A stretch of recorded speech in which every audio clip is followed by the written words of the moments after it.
Hi everyone, Esme here of Wandering Star Planner, hopping on to do a little plan with me for the week of February 12th through the 18th. So we will see the beginning of Pisces season next Sunday as the sun moves into Pisces in the evening.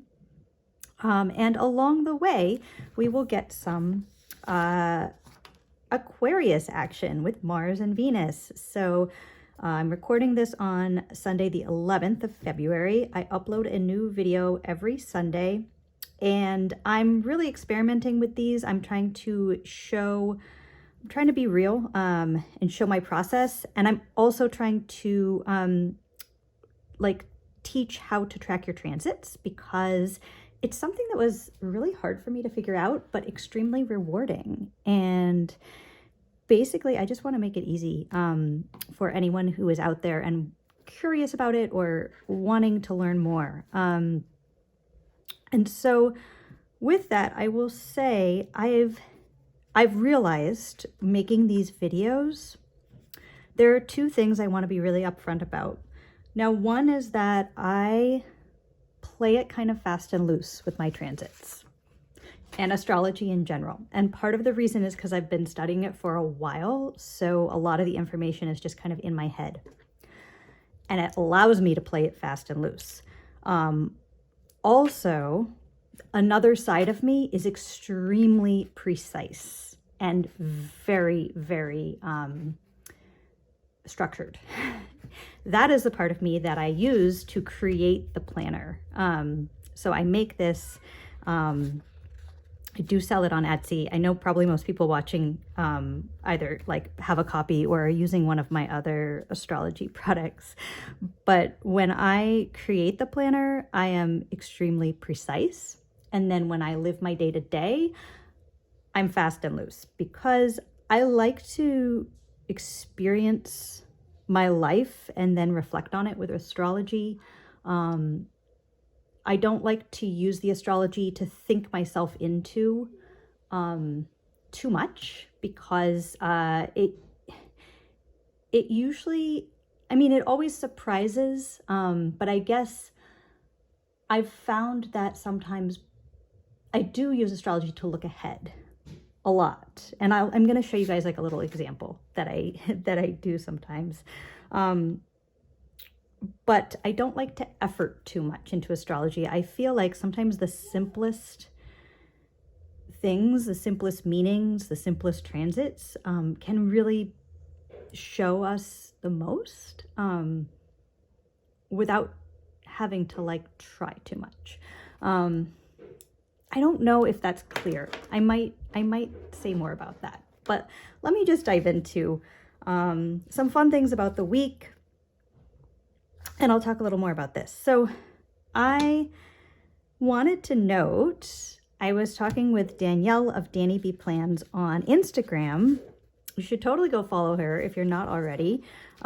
She has some really creative stuff that she does with her Instagram. And we were talking about looking at the planets in the sky and how to see them, how to find them. And I realized that probably I talk about looking at the planets in the sky a lot.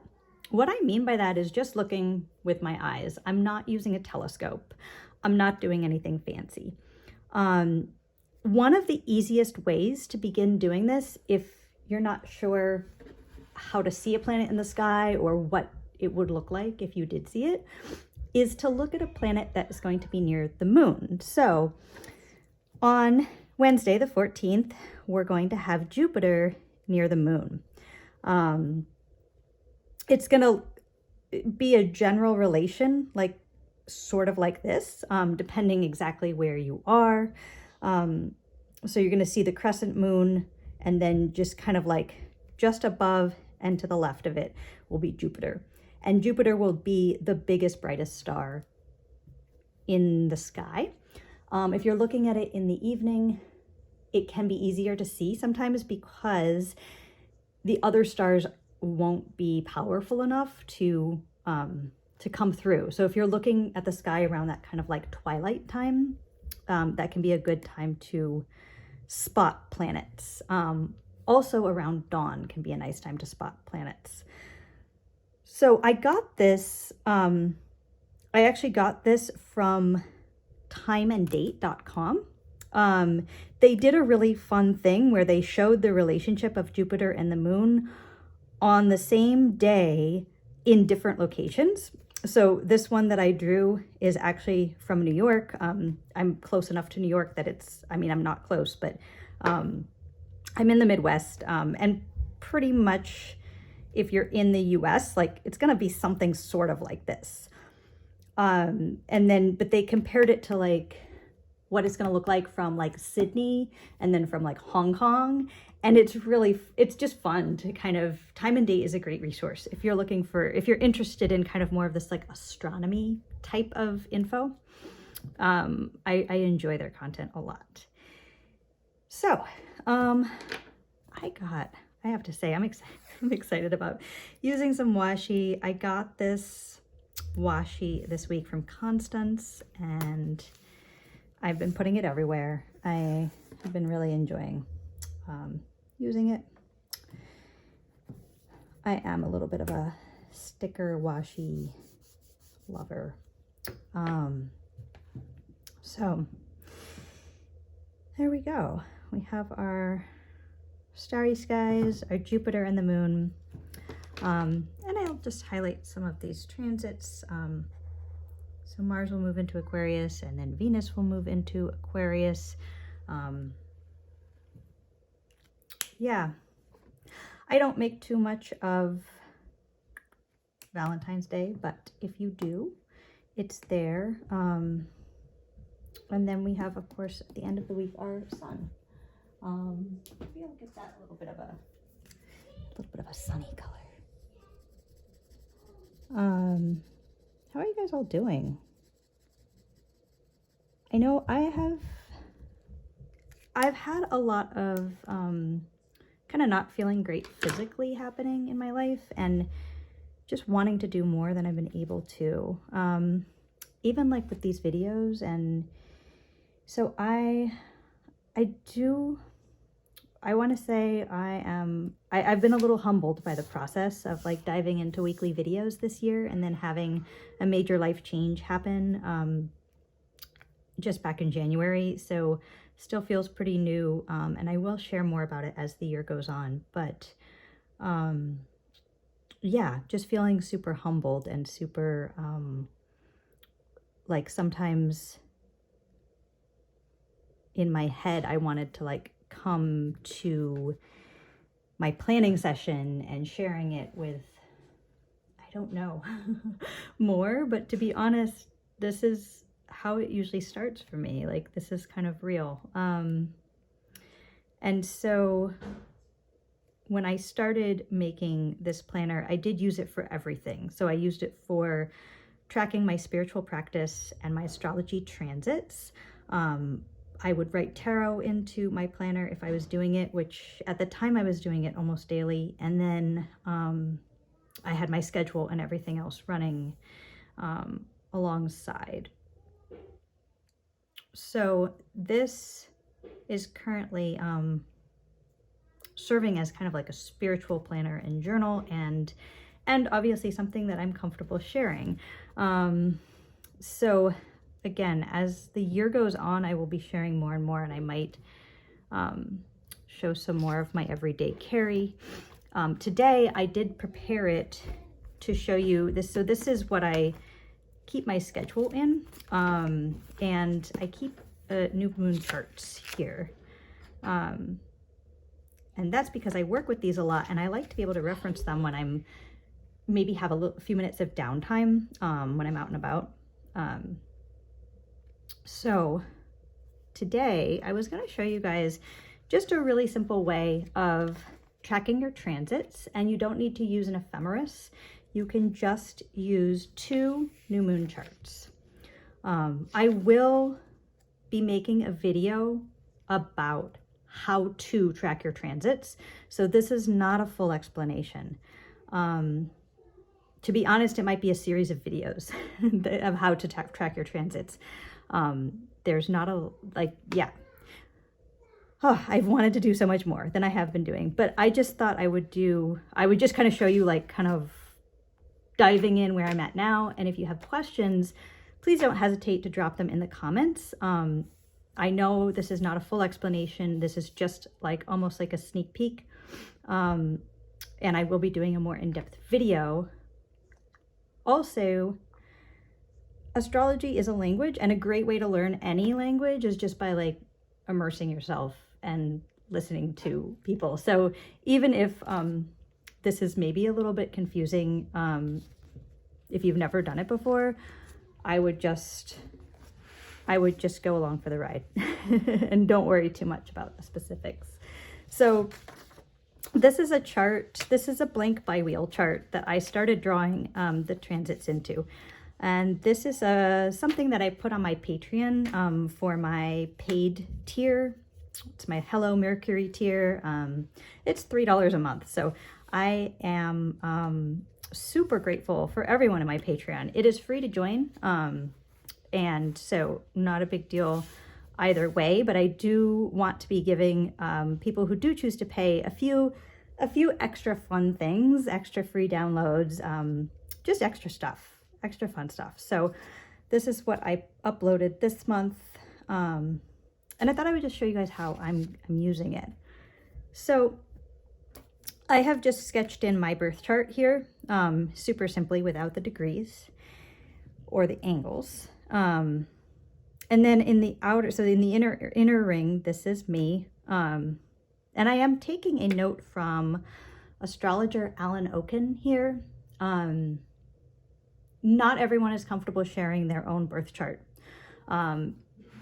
And I just want to kind of honor and respect that not everyone is comfortable sharing. And if you do use social media a lot and you're just getting into astrology, you might want to wait a little bit before sharing your birth chart and kind of seeing as you go along on your journey what you're comfortable with. But I have decided I'm comfortable sharing my birth chart, and I am, again, just taking inspiration from astrologer Alan Oken, who he would put his birth chart in the in many of his books. I haven't read all of them. He's written a lot, but he just always shares his birth chart, and I like the just kind of generosity of spirit that as someone teaching astrology, it might be useful for people to just see. And it's like easier to kind of teach when I'm not thinking too much about like an example chart or something. So this is me, and then these are the current transits that I've started writing in, and I'm gonna go, I put in the outer planets because they don't move a lot. So this is dwarf planet Ceres, Pluto, Saturn is retrograde, so it's gonna move backwards through Pisces, and then Neptune moves like 1 degree, Pluto moves 1 degree, Uranus stays at 19 Taurus the entire month. And so what I wanted to show you guys though, I know last week I talked a lot about using the ephemeris. This is an alternate way to track your transits. If maybe the ephemeris is just not speaking to you, that's totally fine. So I have 2 new moon charts here. This is for the new moon we just had on the 9th, and this is for our upcoming new moon on March 10th. So what I've done here, I have my birth chart, and then I've just been looking at the difference between where the planets will be. So really, we'll look at the sun. So we see that on the 9th of February, the sun was at 20 degrees of Aquarius. And we see, where's the sun going to be in March? So on the 10th of March, the sun will be at 20 degrees Pisces. So we can go over here, and now we know where the sun is going to travel in between those 2 moons, the new moon in February and the new moon in March. So where the sun is going here from 20 degrees to, and kind of running into, can get a little busy sometimes, to 20 degrees of Pisces. All right. And we can immediately notice here that, let me hold this up, that the sun and Saturn are going to cross paths. Now, the exact conjunction is, I believe, on the 28th. I think it's on the 28th, but it's in my planner. But we can immediately see, okay, great. So we're going to have a conjunction. You also might notice that natally, we can see that the Sun and Saturn will both cross my natal moon, which is in Pisces.